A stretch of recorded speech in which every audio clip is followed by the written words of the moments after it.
Hi everyone, how are you doing today?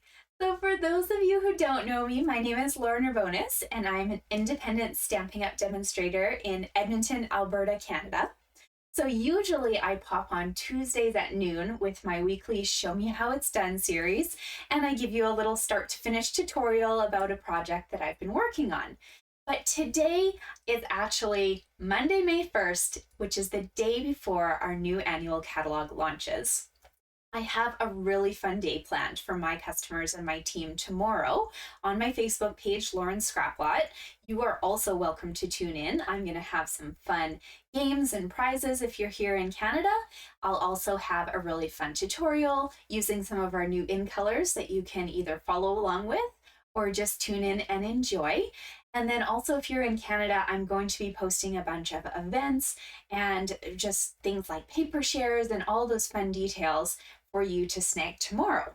But this annual catalog is going live, and tomorrow is going to be a very busy day for me. So I thought today I would sit here and rework my whole craft shelf.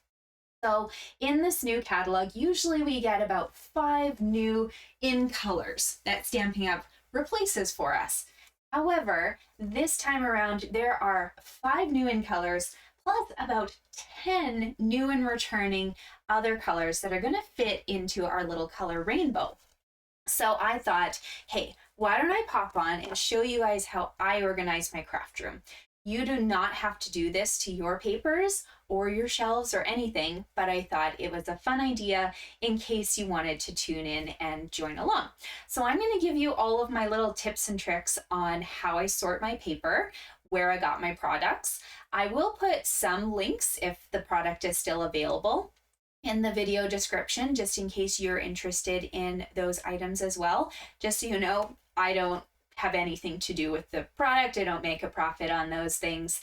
It's just me just trying to be nice and help you find where to go.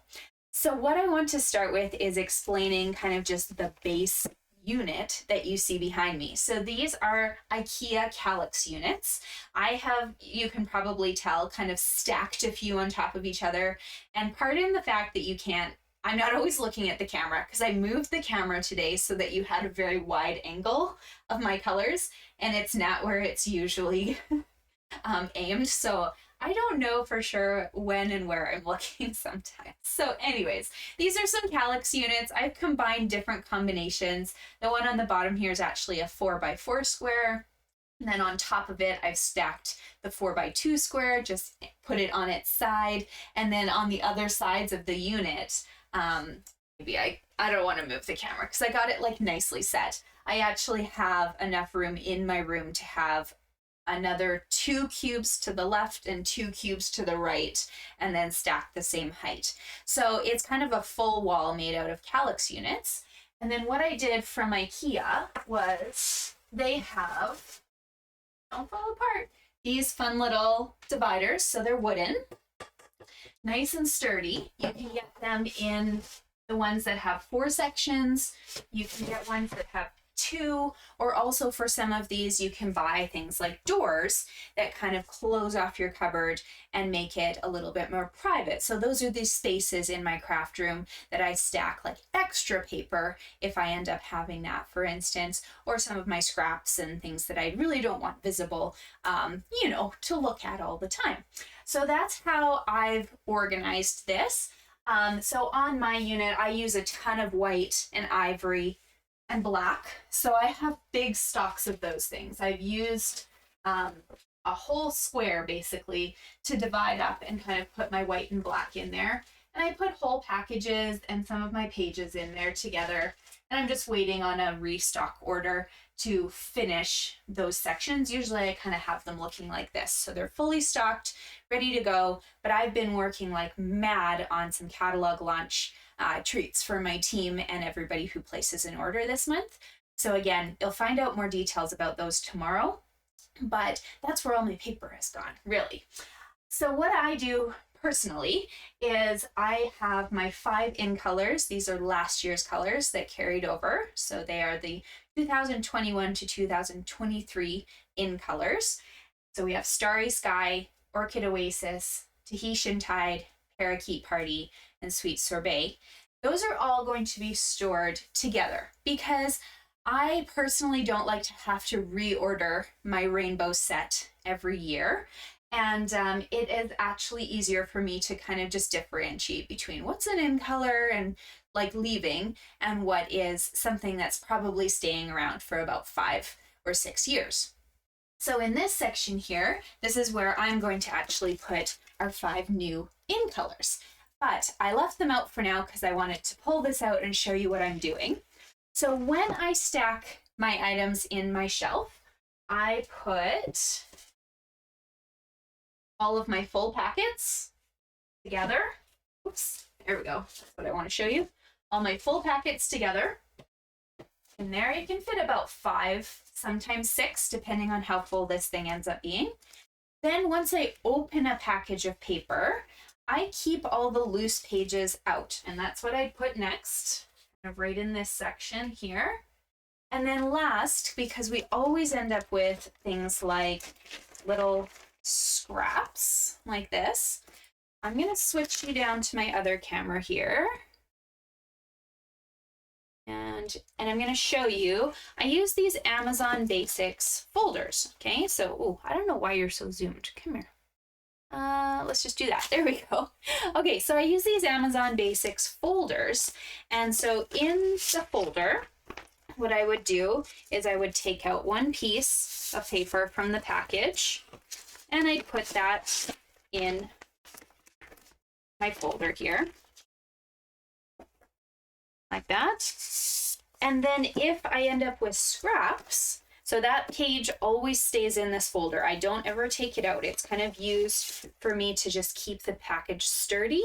And then when I get scraps of paper, anything that's cut or chopped, I fill it into those folders. And sometimes the folders get really big. Let me find one.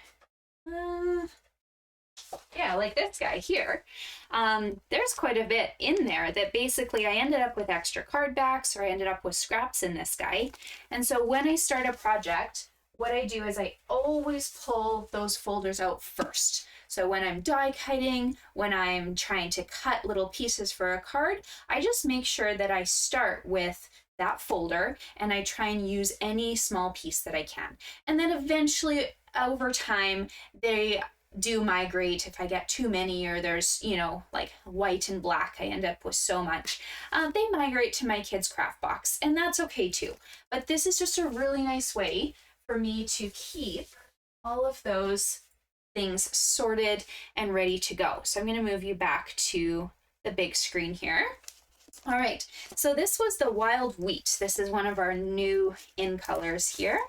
And so what I'm going to do is I have been using this so much, so I'm just going to kind of pull open my packages because I don't have much left in them. And they're going to go right in my shelf. Okay? When I get the other packages, on May 2nd, when I can order more than just 2 packages, this will get filled and it will look beautiful. But for now, that's Wild Wheat. And then we have a new Moody Mauve. We're going to throw in a little bit of Boho Blue. So you can see I don't have any full packages of these in colors right now because I basically used every little bit of what I was allowed to pre-order. So I just have a few pages left over from those packets. And then we've got Copper Clay, I think. Let me just double check. I don't want to give you the wrong names. There we go. Copper Clay and Pebbled Path. Okay. And then you can see once I get full packages, then those will be stored very nicely in here. And I will hopefully just have a few of the loose sheets that rest kind of right behind my folder. So those are the 3 key components of each of my little sections. And let's say you don't have this much paper, because to be honest, you're not probably producing as many like card kits and whatever. If you're just starting out, you just want like a couple packages to start with. So you can also just share cubbies with a couple of the colors, and that will be just fine as well. So before I go into giving you the little rundown on the rest of these, I do want to just mention that if you're in Canada here, this little catalog, and you don't have a demonstrator, please just send me a message and your mailing address. I'm more than happy to send it out to you. Those catalog treats that I talked about that will be revealed tomorrow, pardon me, you can also receive if you're placing an order. So check out Facebook tomorrow and Lauren Scraplat. And then if you're in Edmonton here, because I know you probably want these in your hands as soon as possible, they're out on my porch in a clear bin, so you can come and take one whenever you'd like, and just send me a note if you don't know my address. All right, on to the fun part, okay? So my little caveat here is I first want to say hi and thank you to a fellow demonstrator named Patty Bennett. Patty does an amazing job of organizing her papers according to a rainbow order. She chooses to include her in colors in her assortments, but just because of how my craft room's laid out and just my personal preference, I don't have that. So in the link below, I will give you the link to her blog. She has her rainbow order start to finish that includes placements for the in colors in that assortment. So if you would like that, just go in the description and you can follow that. But if you would like them just for the core main colors in the catalog, then let's get going. I'm just going to go slowly, and I will also write them out in the description so you can follow along. And pardon me if I do have to go and check on some of the names because I'm still learning them a little bit, okay? So hopefully I have the camera wide enough. We're going to start with Cherry Cobbler, Real Red, Poppy Parade, Mango Melody, Flirty Flamingo, Petal Pink, Calypso Coral, Pumpkin Pie, Asian Craze, Crushed Curry, Daffodil Delight, Lemon Lolly. You can tell it's a new one. There's only 2 packages in there. Okay, Lemon Lolly, Soft Seafoam, Lemon Lime Twist. This is one that we actually had as the color years ago. It was one of the in colors and Stampin' Up, and you guys loved it so much that it's now part of our color collection. Okay, so Lemon Lime Twist, Granny Apple Green, Old Olive, Mossy Meadow, Garden Green, Shaded Spruce, Pretty Peacock. Just an FYI, this one also came back. This is my favorite one that's returned. I love that one. So nice. Okay, ready for second row? Just again, you don't need to have written these down. You can check the description at the end, or you can also just come back and rewatch. All right, we have Lost Lagoon, Coastal Cabana, Pool Party, Balmy Blue. This one is a new one. It's called Azure Afternoon, and I don't 100% know if I'm pronouncing that correctly, so feel free to send me a phonetic pronunciation if I didn't. But Azure Afternoon. Then we've got Misty Moonlight, Blueberry Bushel, Night of Navy, kind of a classic, Highland Heather, Gorgeous Grape, Blackberry Bliss, Berry Burst, Fresh Freesia. So this was one that was technically supposed to retire as of today, and it is carrying on. So the rest of its family is disappearing, but Fresh Freesia is staying. Oh, you can't see my hand. Sorry, guys. Bubble Bath, Early Espresso, pecan pie,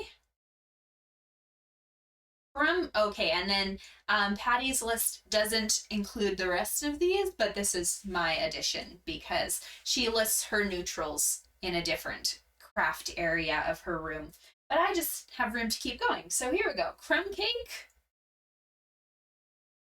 gray granite, smoky slate, and basic gray. And then I mentioned the 3 other colors that we would have, of course, which is basic white, basic black, and very vanilla. So I don't know. I hope you guys enjoyed the video. I'm going to do another one once I've kind of cleaned this area up and show you my ink station as well. I don't do my inks in the rainbow order, but I will show you what I do and hopefully it gives you some ideas. I hope you had fun. And oh, just one thing to mention. I mentioned those Amazon Basics folders, but I didn't tell you what they were. So this is an extra thick sheet protector. You know when you did all those reports in like junior high and high school and you did sheet protectors for everything and they were really thin? So this, if you just search like extra thick, and then all I did was I just used my trimmer and cut off the little circle kind of hole punches on the side so that it just fit. It doesn't affect it, but I keep my fold to the outside. Here, do you see that like little bit of white? So I didn't want the holes facing outwards. If you have any questions about what I did here, or maybe about what I'd suggest for grouping, then let me know. Another idea is always to just go to the annual catalog. So when Stampin' Up lists all of the new colors for us, they do a really nice order for you of how those colors could kind of sequence together in their color families. So if you're in the new catalog, it's page 100. Well, I can't show this yet. No, I can't show this yet. Sorry. Okay, I'm allowed to show this on screen May 2nd. I can show you the front. You can go to page 122 and 123. I can show you an old catalog. Oh, almost caught myself. Okay. Don't pay attention to the order in this one. This is our old catalog that I'm allowed to show on screen today. Here we go. Okay, this is the old catalog. So what Stampin' Up does is they will order the colors for you and give you kind of a nice fun way to display them too. So that's a second option. If you're like, well, I'd rather have them grouped as families, then go ahead and just follow these guides that you can find in your catalogs. And the funny thing is, it's page 122 and 123 in this catalog as well. So Stampin' Up kind of picked that quite nicely. And that's another option for you if you wanted to group your colors a little bit more closely in their families. Okay, so you can always check out your catalog for a nice array of colors. And just a reminder, don't follow these colors because this is the retiring catalog. You'll want to look in your new annual catalog and then be able to kind of find the order for that. So I'm going to sign off and I will load this up, and then you can also tune in if you want to see my inks. I don't know how exciting this is for you guys, but I figured I might as well share. So thanks for tuning in, and I look forward to seeing you soon. If nothing else, tune in to Lauren's Scrap Lab tomorrow. I won't do my Facebook Live for the Show Me How It's Done, or the YouTube Live, because everything I'll just keep on Facebook for that day. So see you later. Bye.